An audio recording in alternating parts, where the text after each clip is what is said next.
So the first time I climbed Kilimanjaro, I climbed with my 19-year-old son, and he Mhm. asked to climb Kilimanjaro for his graduation present. Shelly, when he came and asked me, I was like, no. First of all, I don't do tents. Second of all, I don't use a bathroom in the woods. Third of all, I hate heights. I mean, I go up on a 10 feet thing and I'm screaming, I hate heights.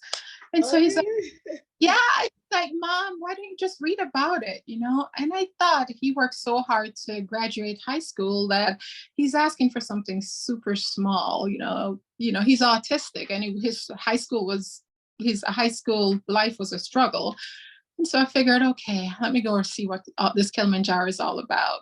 I read it and I realized it's not a technical mountain. You don't need equipment. You don't need any kind of fancy anything. It's basically a hike. You're not looking off a cliff. You're not feeling like you're going to fall off the mountain. So I'm like, all right, I can do this. And so that was my first journey to Tanzania and to Kilimanjaro. After I summited, it took about 15 hours to go up and come down to base camp.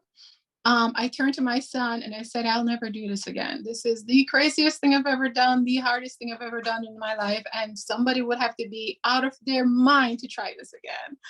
And so I got home and I just felt that connection with the mountain and just being in there, and I felt closer to God. I felt closer to nature. I miss that, I miss that feeling.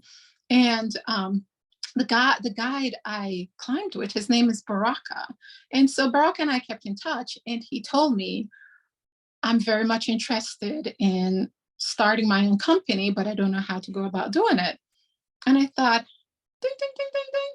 Why don't I help you to start this company, this climbing company? And so I decided to go back again and climb with Baraka, and just to see how he did on his own. And he was amazing, very professional. All his porters are professional. We have about 60 workers right now working for us.